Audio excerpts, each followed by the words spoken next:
So I think Ross did such an amazing job in compacting all the complexities of urbanization in his introduction that I will just offer one lens of approaching the topic, which I have to say is mostly related to land use patterns associated with urbanization.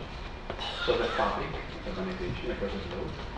And the second lens is an economic interpretation of urbanization. So urbanization as a set of economic processes. So I think we have seen enough cornfields that actually people start wondering why are the cornfields so important for the study of urbanization. And I want to frame this question as a contradiction between what we always study as the urban fabric, which is the fabric of cities, the fabric of the top part of my image, and what I would like to introduce as a study of the fabric of urbanization, which is actually the fabric, the geographical configuration that I produce by urbanization as a process. And this process, as I will try to show, might extend way beyond the dense urban cores. So this is the urban fabric, we all know it. It's the downtowns of cities, the dense areas of cities. We have spent such a long time trying to understand how this urban fabric might be sprawling outside the traditional monocentric cores, how it creates polycentric metropolis, megalopolis, whatever you want to call it. So there is a lot of investment in understanding how, for example, Manhattan, that is a very dense composition, might be upscaled to include all the northeastern front of the United States. How you can actually consider all this strip as a completely urbanized condition. But I want to go far beyond that. I want to say that even if this is actually a challenge, understanding how these dense configurations of settlements are being resampled, this is only one part of the coin. It's an important side of the coin. It's not the only one. So if we actually take all of these agglomeration areas together, and you see how generous this idea is of delineating all the agglomerations that we can find in the world, we get something like that. So all these areas coming together, all the major agglomeration zones, all the sprawling post-metropolitan configurations in the world, occupy a space that is around 3 or 4 million square kilometers. This is a considerable amount of space, indeed. But look at it in relation to the actual used part of the planet. So this is the part of the planet that we can roughly calculate that is being used by humanity. And if you compare the two, you can see that 70% of the land surface, only of the land surface, is actually being used somehow. Only 3.5% of this land is part of these dense settlements, these agglomeration zones, these metropolis, megalopolis, whatever you call them. So what is the rest of this?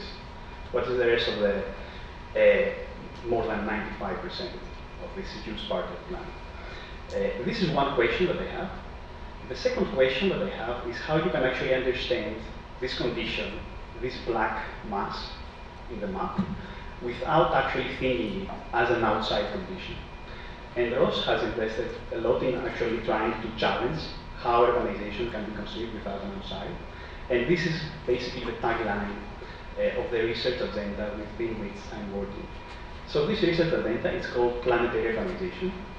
The whole idea, it's been developed by Neil Brenner and Christian Smith, quite recently actually, for the past 5 or 6 years. The idea is that urbanization, planetary urbanization does not mean that all the population will be moving in cities or that the whole planet is going to be occupied by a huge city. It actually means that urbanization needs to be understood in relation to broader patterns of uneven development. So the main idea is understand the production of space, and particularly through a critical geography agenda, the production of space under capitalism, and understand patterns of uneven development and the agency of urbanization in producing these patterns.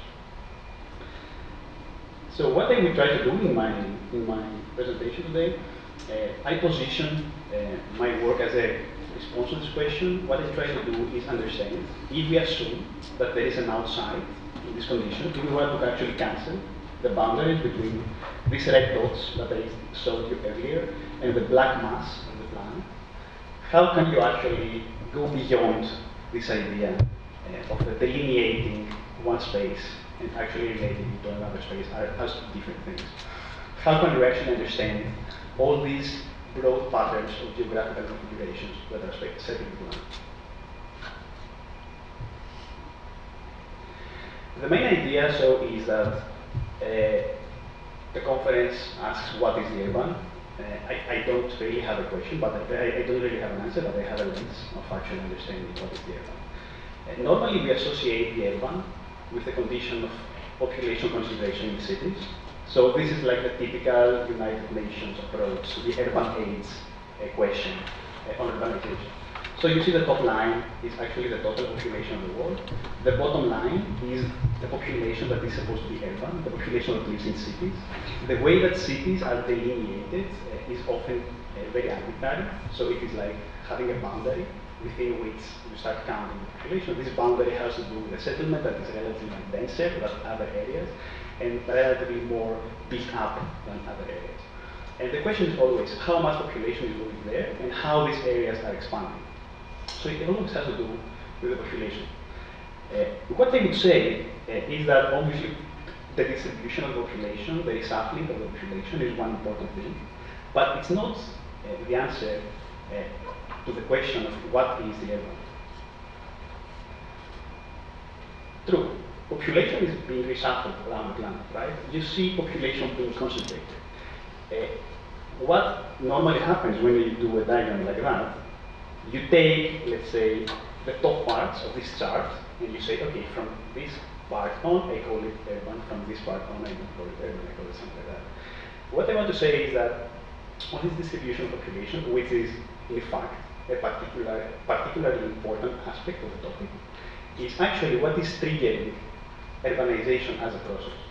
So what is important in urbanization is not how this becomes delineated in this, how from all this population you kind of isolate specific parts that are the densest, but actually what happens exactly because of this concentration of population.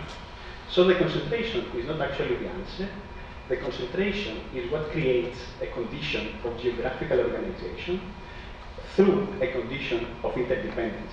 So because population is concentrated somehow in particular forms and patterns, this creates certain forms of social and spatial, regional, let's say, specialization of labor, which is again engaging many more territories than the ones that the population is concentrated in.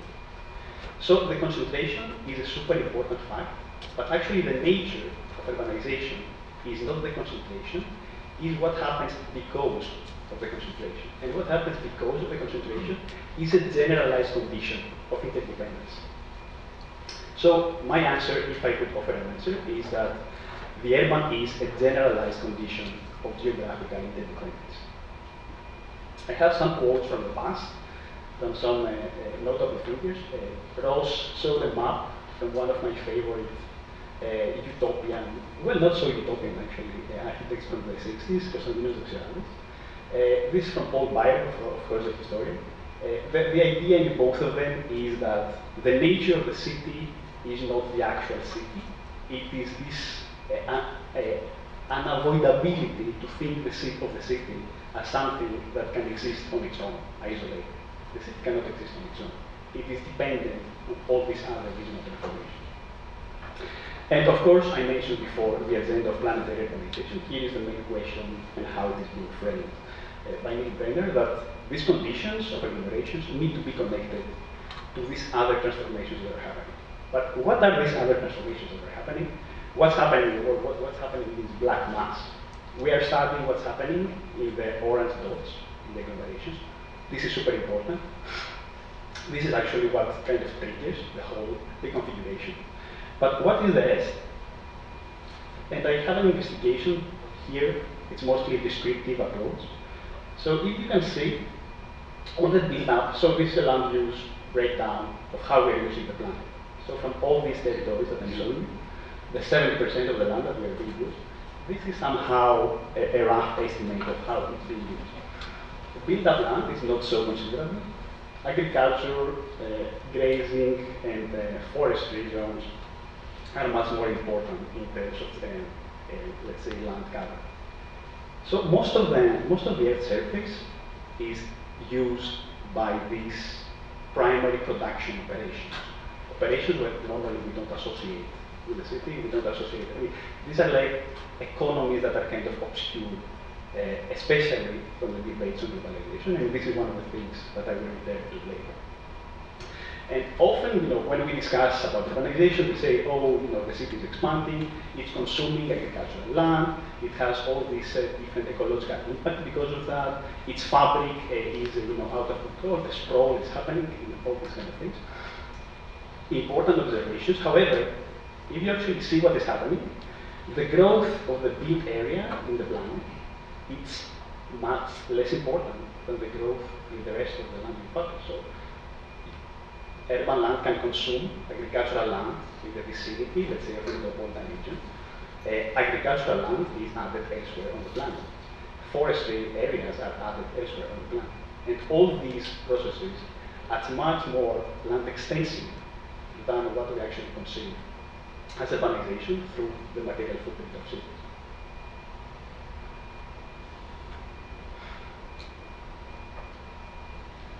So a breakdown of this black mass. So this is like the distribution of the constructed surfaces of the planet. Obviously, the densest areas are where we have these agglomeration zones, but you can see that there is a lot of hard infrastructure elsewhere in the planet. Again, this is the agricultural land and how it's distributed in the planet and how much land it occupies. The colors correspond to different densities, so the darker, the denser. These are grazing areas, and these are forestry areas across the planet. And the way all these come together are through very vast and expanding infrastructural networks. I try to map generally some of them. Here is land transport systems like rail and road. These are marine, the main marine routes that bring all these different specialized land uses together. And this is like a combined model adding all of it. Also, a more impressionistic version of this view, also having the satellites that make this possible. But the idea here is to understand that there is a general process of specialization of economic activities that has something to do with the patterns of population concentration. This is creating very particular regions of production, especially primary production is very land expensive. It is the one that is actually occupying the majority of the planet.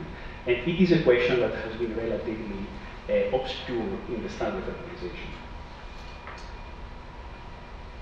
So I try to show you what is the black mass. Now that you kind of know in terms of distribution what's happening, we still need to connect it to an alternative to the understanding of urbanization and the urbanization pattern. So this agenda, let's say urbanization without an outside, how very nice. It sounds, very speculative. If there is no outside, there are no categories left. For example, even if I assume most of us here agree that the urban, non-urban, or urban-rural is an unproductive dichotomy, it's still a way to wrap your head around specific problems. For example, the United Nations have different policies for the urban, different policies for the rural. It's a way to actually direct spatial planning, organize your things. It's a metageography that is kind of useful. If you actually cancel it, what are you left with? So the idea is that if you say that everything is urban, everything is urbanized, still this doesn't mean that everything is homogeneous, that everything looks the same. There is a lot of different spatial configurations that characterize this condition of urbanization. If we cancel the urban world, we need to actually come up with some new distinctions that could make more sense. I will try to offer such a take by returning to this map, to the map that I showed you earlier. First, two things. In order to do that, we need to distinguish between these two things. You might have urban economies that are located in these dense areas, but you should also include what I mentioned earlier as primary production processes and all these things that normally relate to the primary sectors of the economy. Agriculture, extraction, forestry, all these things. These are not, of course, happening in cities, but I claim these are particularly connected to the process of urbanization. So even if actually you don't call them urban economies, you should include them in the understanding of urbanization economy. So one thing is that. The second is that all the globalization discourse, especially in relation to cities, has highlighted cities as the dominant centers of the tertiary sector and earlier of the secondary sector, meaning manufacturing, industry, and more recently services and global management and all these things. So all the global cities debate, for example, is a debate that explains cities as command and control centers of the global economy that is being horizontally reorganized. There are obviously other cities that are part of this reorganization of the secondary sectors of the economy, which means the horizontal reorganization of industry. But this is again always secondary sectors, tertiary sectors of the economy. This is what happens in cities, obviously. No one is saying that these things are not taking part in cities.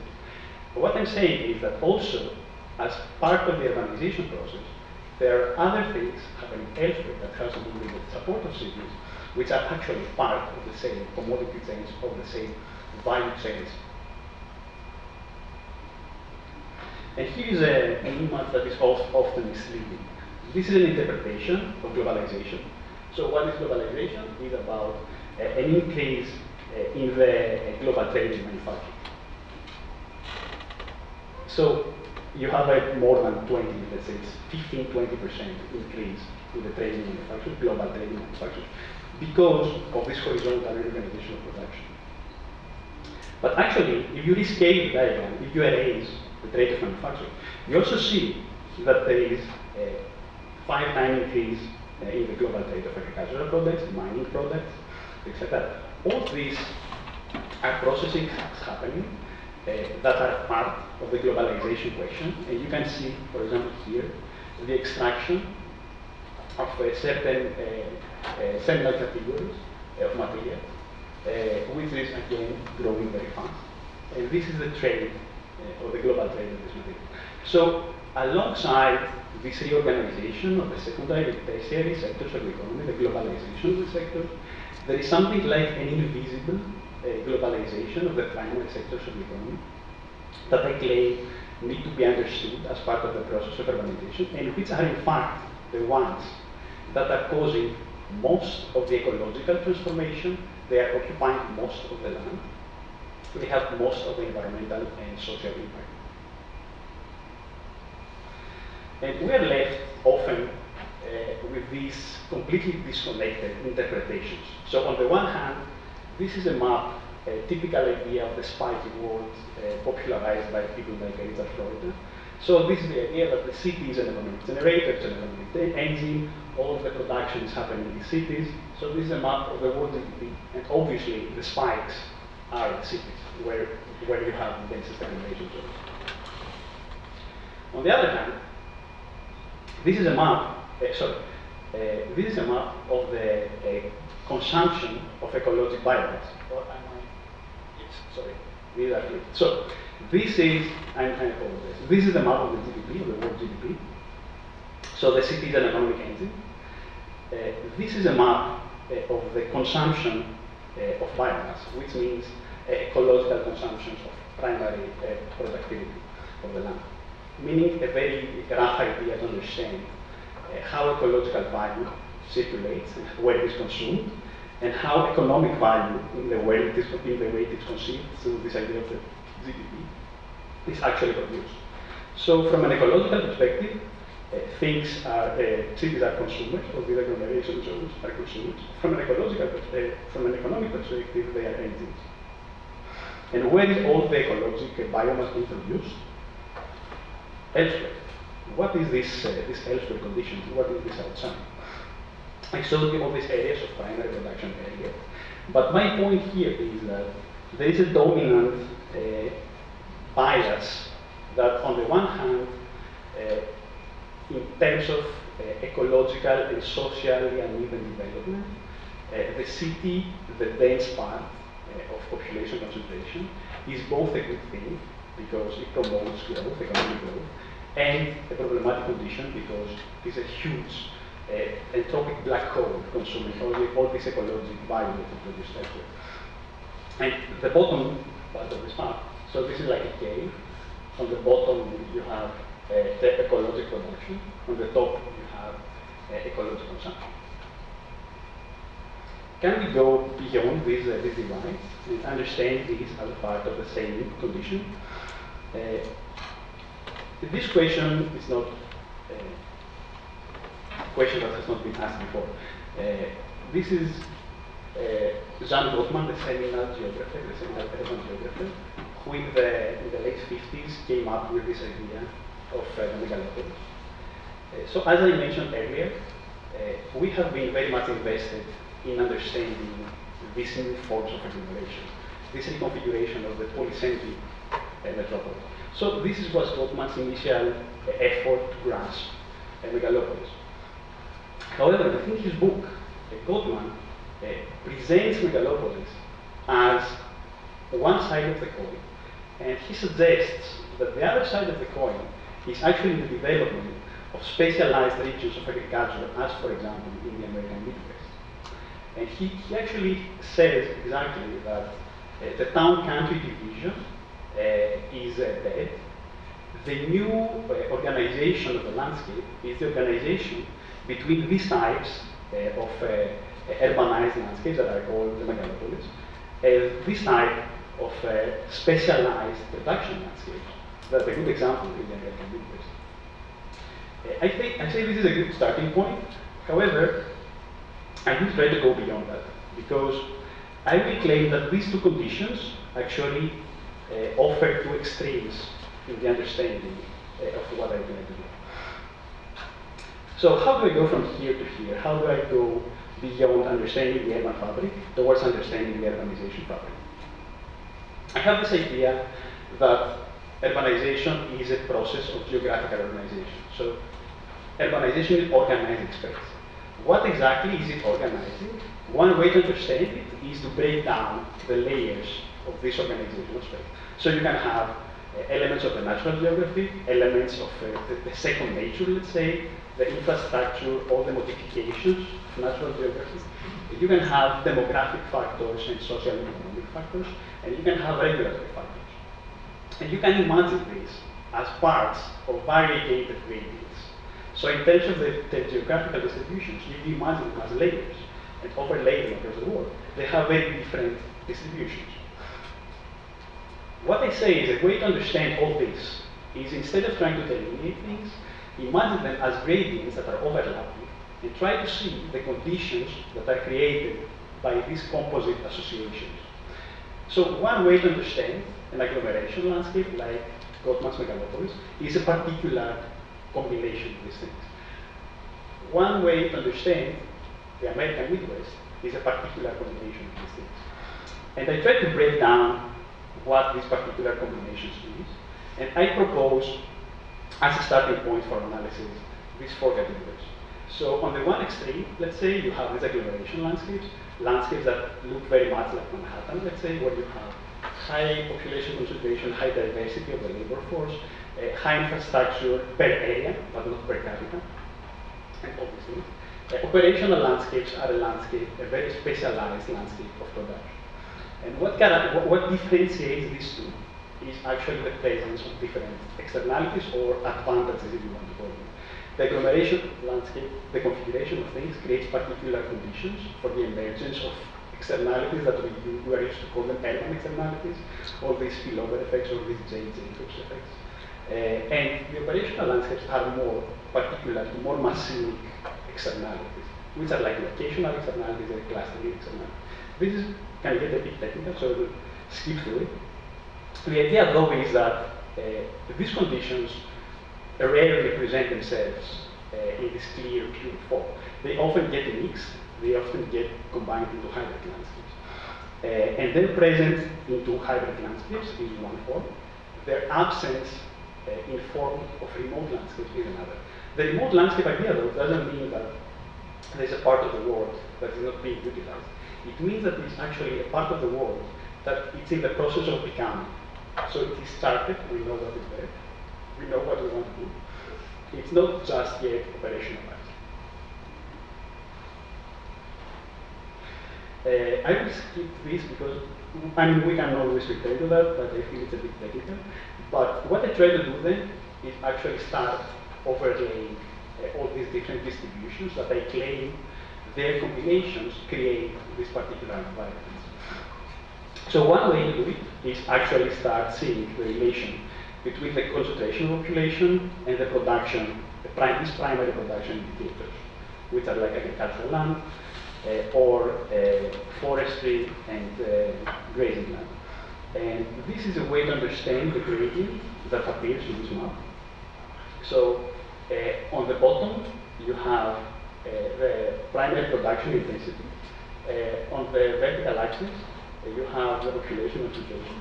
And you can see there are areas with a very high population concentration without any primary production. There are areas with very high primary production without any population. And there are areas that kind of have both.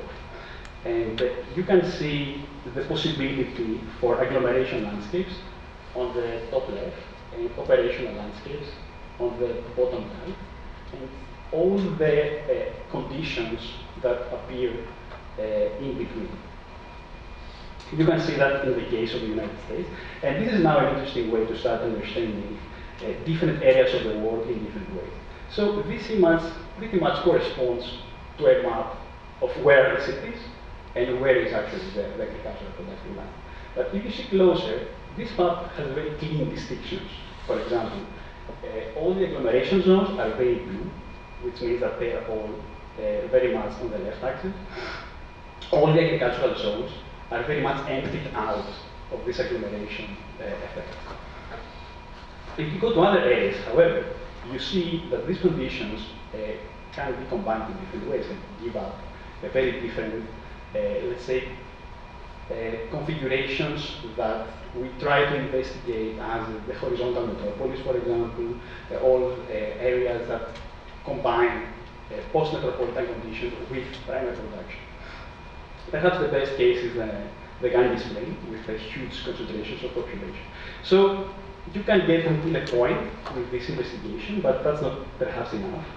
And even if you add, other types of primary production like forestry or like grazing, and even if you combine them, you get an effect of that. The second thing you can do is actually start seeing how the concentrations of population relate to the distribution of infrastructure. So you might say that a city is an area with high population concentration, high infrastructure concentration. But look, for example, how different areas in the United States are with very high equipment in relation to areas in Central or South Africa or even Asia. And you can do that also with built space. And you can have a combination of this sort. So on the one hand, you can start understanding highly equipped areas of primary production, highly equipped areas of a very high population concentration, and the opposite, very weakly equipped areas with very high population, very weakly equipped areas with a high primary production. And this is how this condition emerges. And you can actually start looking at all these different gradients that occur along these matrix that I presented. Now, this doesn't mean, of course, that basically the category of the city is cancelled. It means that, first of all, the configuration of the elements that we normally relate to the city can now more abstractly be observed elsewhere without actually having this delineation that doesn't allow us to see what's happening elsewhere.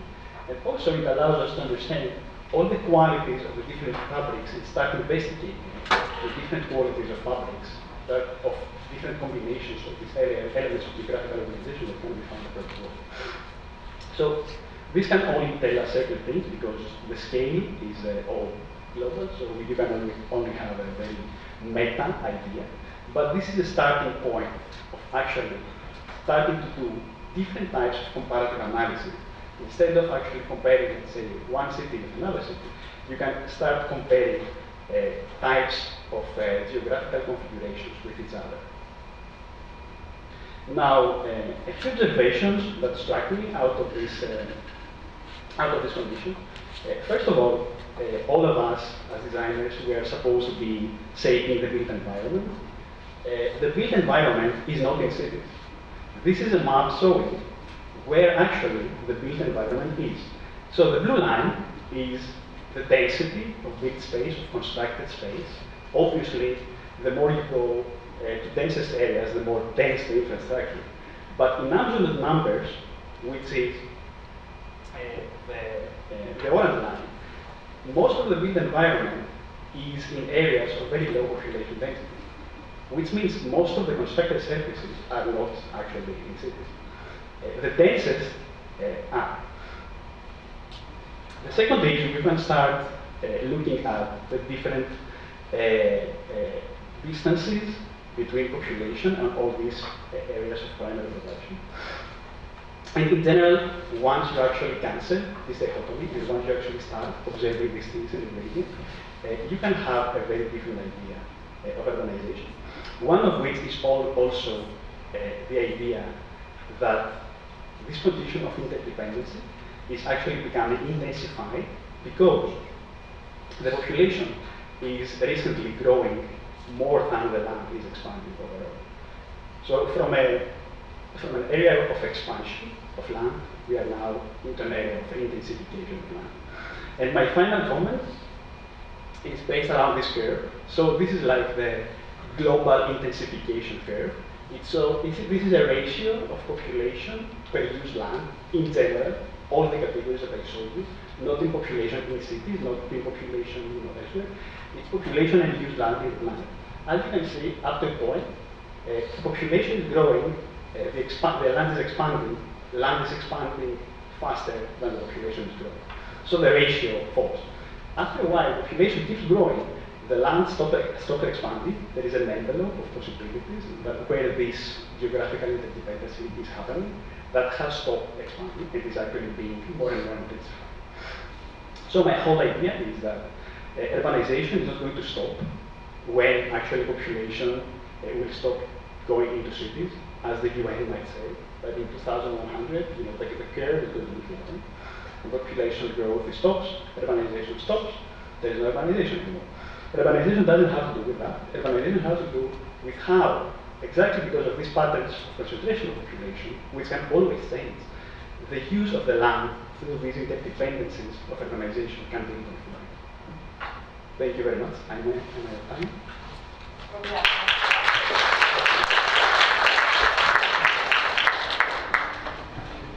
So we have time for questions. A few questions right now. Nikos as well.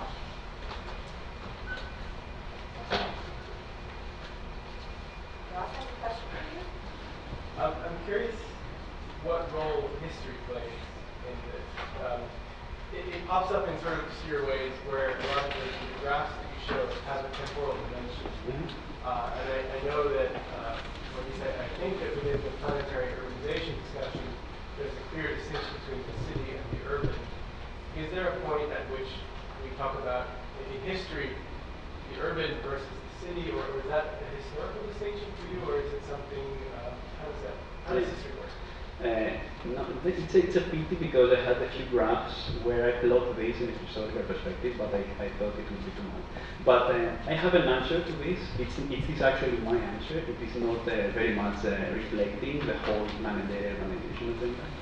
But my answer is that urbanization is something that exists together with particular types of concentration of population. So you can say that there is a constant in the presence of urbanization throughout history that is associated with this concentration of population. The problem is, if you do a history of urbanization, you start normally looking at the history of cities. What I'm saying that would be also interesting to do would be, instead of actually looking at the history of cities, which would be how cities are growing, how they are organized in different patterns, could be to do a history of the hinterlands, meaning the relation of the cities with their hinterlands. An easy example, you can start doing it from the ancient world, right? You have the city-state, let's say the Greek city-state.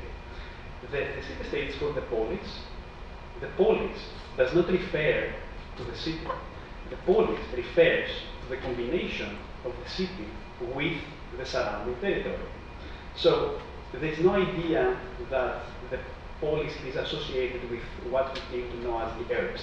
The Urbs is the Roman idea that you have the big part of the city.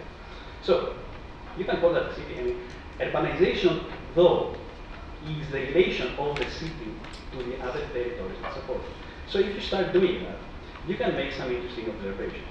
You can start looking at what happens to this hinterland. And several things happen to this hinterland, and several more interesting things happen to this hinterland under industrial capital and mercantile capital.